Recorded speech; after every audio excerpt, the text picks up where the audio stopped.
وإمام المرسلين سيدنا ومولانا وحبيبنا وشفيعنا وقرة أعيننا محمد صلى الله عليه وسلم وعلى آله وصحبه ومن تبعه بسن يوم الدين.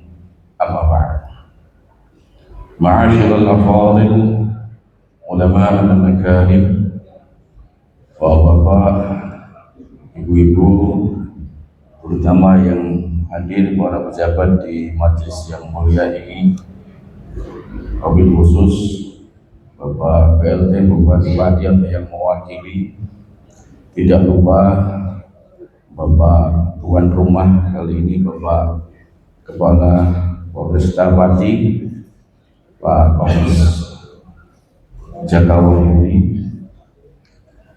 Bapak Kepala Kantor Kementerian Agama Kabupaten Pati, Akhirul Karim Al-Hajj Bapak Kiai Haji Ahmad Syekhu.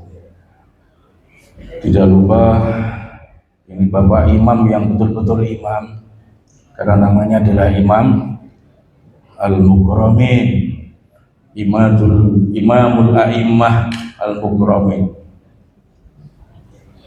yang terhormat Bapak Imam Al-Mukramin. Senajan suarane gede, wajahnya tua, tapi adik kelas kula niku. Wah, raine kok boros sih ngono. Adik kelas kula niku dan sangare kados ngoten niku. Nang ngendikane Pak Syekhu wau ana sing dimpet iku. Duwe karep tapi ngempet, nanti raine tua. Bapak-bapak, ibu-ibu, saya tidak akan berlama-lama, tidak akan berpanjang kata dan berlebar ungkapan, karena tadi Pak Kapolresta juga cukup singkat.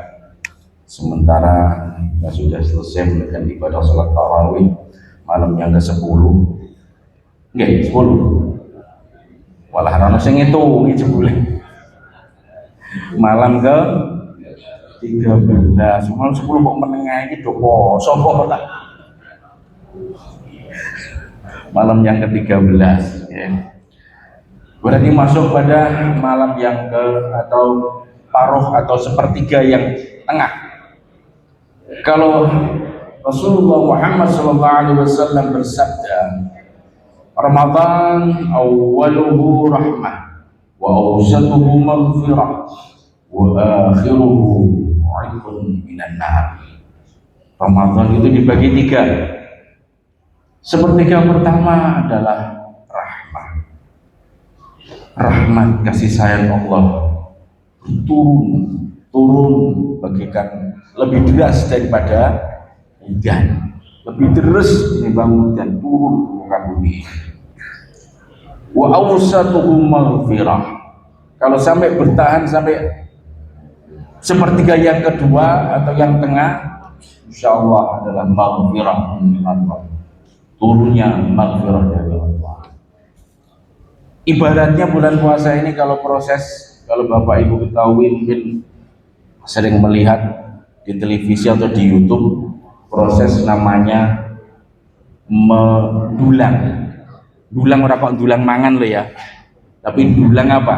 Memurnikan pasir atau memurnikan emas dari pasir. Jadi bagaimana diputer diguyur air, asalnya masih campur air, tanah, pasir, kerikil, begitu diputer akan terlemparlah debu-debu dan pasir, mulai kelihatan sepertiga yang kedua, pletik-pletik ketok emas ya.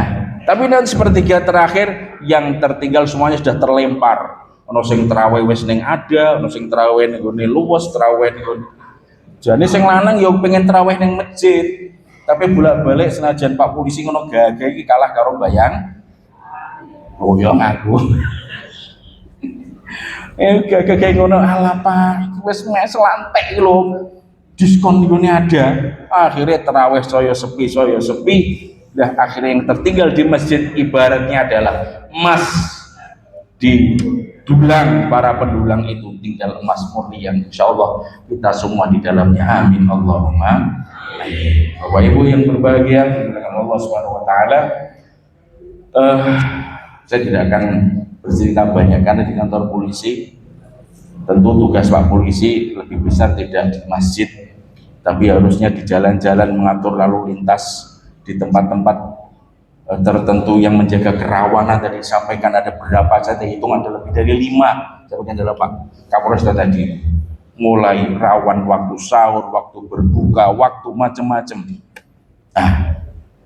Oleh karena itu maka tujuan puasa adalah la'allakum tattaqun. Ini kita harus ngambil porsi kita di mana supaya kalian bertakwa. Ini takwa kita di mana, sebagai apa? Itu berbeda implementasinya. Takwa seorang polisi bukan harus ngatur saf di musola. Takwa seorang polisi orang kok gila-gila la ilaha illallah ngenteni wiridane ibu komen sampai rampung, tidak. Tapi takwa seorang polisi adalah la'allakum tattaqun, menjaga sop-sop yang ada di jalan raya supaya lalu lintas tetap lancar, menghormati para pejalan kaki dan para pengguna lalu lintas. Gitu Pak dan ya kira-kira. Jadi jangan khawatir Pak Polisi ketika di jalan raya, di pos-pos keamanan merasa andai aku bisa bersimpuh di dalam musola di masjid di malam Ramadan. Bukan itu puncak ketakwaan seorang polisi, tapi seorang polisi ketakwaannya ada di tempat-tempat tugas menjaga keamanan. Jadi rausah ngenes ibu-ibu, terutama para bayangkari, usume wong do mudik nanti Pak Polisi ora ono mudik ngono ya, ceritanya ngoten nggih. Mengapa polisi kok disebut polisi? Lah itu kan mulai sampai orang-orang mudik bareng. Kata polisi itu didelok tengene bahasa Arab. Wah, ini ngaji ini mukrom ini. Napa bahasa Arab polisi ini? Ono sing macane syurtah, ono sing macane syartah. Mengapa disebut syurtah atau syartah? Artinya apa? Syurtah itu garis lurus. Ya. Garis lurus. Mengapa sampai polisi dilambangkan dengan garis lurus? Wah, aku rasa pangkatnya si endek garisnya lurus. Nah, wes Pak Kombes dia garisnya wes gak lurus. Karena ada ceritanya ini. Berangkat dari suatu saat Sayyidina Umar bin Khattab al-Khalifah Ats-Tsani radhiyallahu anhu, khalifah yang kedua ba'da Abi Bakar Siddiq, mulai mengemban kekhilafan Amirul Mukminin, mulai kekuasaan negara Islam mulai meluas. Sampai di Mesir ada Amr bin As, sampai di Syria ada Muawiyah bin Abi Sufyan, sampai di Baghdad ada banyak sahabat sudah dikirim jadi gubernur wilayah. Suatu saat ada kejadian begini Bapak dan Ibu. Ketika Amr bin As ini melihat bahwa semakin butuhnya luas masjid, karena masjid butuh apa? Perluasan. Maka diputuskan oleh Gubernur Amr bin As di Mesir untuk apa? Untuk menggusur rumah seorang Yahudi. Ingat, rumah seorang Yahudi diputuskan karena memang dinilai rumah seorang Yahudi itu mengganggu perluasan masjid, diputuskan lain. Tapi ini seorang Yahudi ini merasa sudah dizalimi oleh Amr bin As di Mesir, maka si Yahudi ini berangkat ke Madinah mencari sahabat Umar, Khalifah Amirul Mukminin radhiyallahu anhu. Dicari, mana Umar? Mana Amirul Mukminin Umar bin Khattab? Bayangkan kan namanya presiden atau raja, itu kan Umar bin Khattab itu orangnya tutup pakai pakaian kebesaran, duduk di singgasana, tapi didapati Umar bertunjukkan itu di sana beliau ada di pojok Masjid Nabawi. Beliau tertidur dengan berbantalkan tangan beliau yang mulia, karena masih belum ada alas seperti karpet kayak begini Pak. Maka di Masjid Nabi masih beralasan kerikil dan pasir. Maka ketika Sayyidina Umar bangun, ditanya, ini ada tamu, bangun, tangan beliau dibersihkan. Ono gero-gero tingkatan kepala desa, bupati, presiden tidur di masjid beralaskan kerikil dan pasir, tidak memakai pakaian kebesaran apapun, maka takjublah si Yahudi ini, loh ini orang pemimpin umat Islam kok aneh banget. Singkat cerita, beliau terus, si Yahudi ini ngomong, lapor wahai Umar bin Khattab, anta amirul mukminin. Nah, apa yang kau katakan? Walika fi Mesir qad zalamani. Ini persis wong Arab ngomong ini gitu orang. Mana wong Arab wis tukaran wis angel pisane. Ora ono Pak Prabowo gak misah wong Arab tukaran wis angel. Amiruka fi Mesir qad zalamani ya amirul mukminin wa ma bika ya Yahudi. Apa kira terjadi padamu wahai Yahudi? Kalah banter karo Umar bin Khattab. Terus cerita, rumah saya kecil di depan masjid ini digusur oleh gubernurmu wahai Umar bin Khattab. Kira-kira apa yang dilakukan oleh Umar bin Khattab? Apakah membela gubernur beliau Amr bin As? Apakah terus karena ini memang teman beliau, kamu orang kecil gak pengen lawan gubernur? Tidak. Umar bin Khattab terus minta diambilkan apa? Sebongkah tulang yang kering, sisa-sisa yang dimakan oleh umat Islam. Ambilkan itu tulang kering itu. Begitu tulang diambil, pedang diunus, seret, terus digariskan pada tulang tadi, seret. Apa? Garis lurus. Kira-kira yang dipangkat garis lurus itu polisi yang paling dia paling dhuwur. Jawab apa ngono ora wani. Pak Jaka, mohon izin Pak Jaka Wahyudi, polisi yang punya pangkat garis lurus itu yang paling rendah apa paling tinggi kira-kira? Paling rendah, apalagi yang tinggi, kan gitu kan. Lambang apa? Kita kasih seret garis lurus, beri ini kepada Amr bin As. Bingung ini si Yahudi. Iki opo? Aduh kong Mesir sampai tekan Medina nyebrang segoro namanya Al-Baharul Ahmar, Laut Merah. Kok hanya pulang di bawah Pak? Dikasih apa? Tulang kering. Apa maksudnya?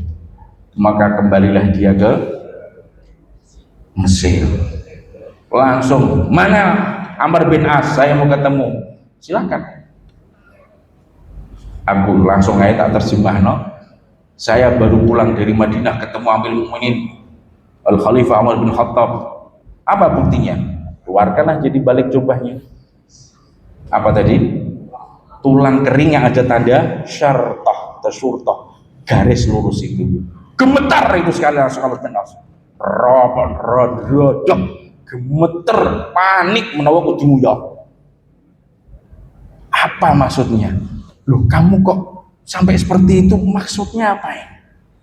Wallahi laqad qatalani Umar. Umar telah membunuhku kalau aku tidak membela kamu, saya Yahudi.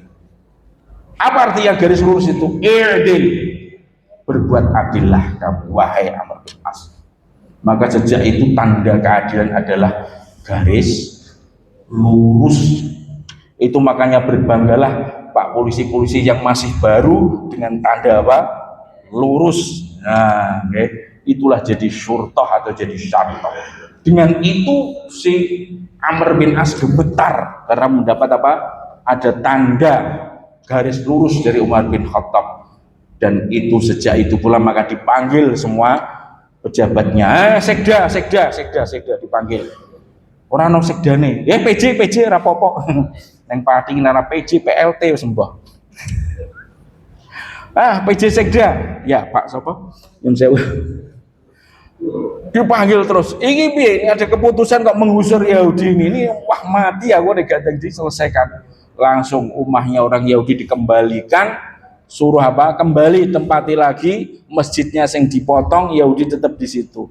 Tapi disinilah karena dengan tindakan Umar yang adil seperti ini, maka wallahi asyhadu an la ilaha illallah wa anna Muhammadan Rasulullah, maka masuk Islamlah seorang Yahudi karena ketegasan dan keadilan Umar bin Khattab. Semoga Umar bin Khattab jadi inspirasi kita semua, jadi inspirasi. I'dilu, itulah takwanya para pejabat, takwanya para aparat, takwanya para aparat penegak hukum semua, dan berbanggalah dengan pangkat dan seragam yang ada pada jenengan semua.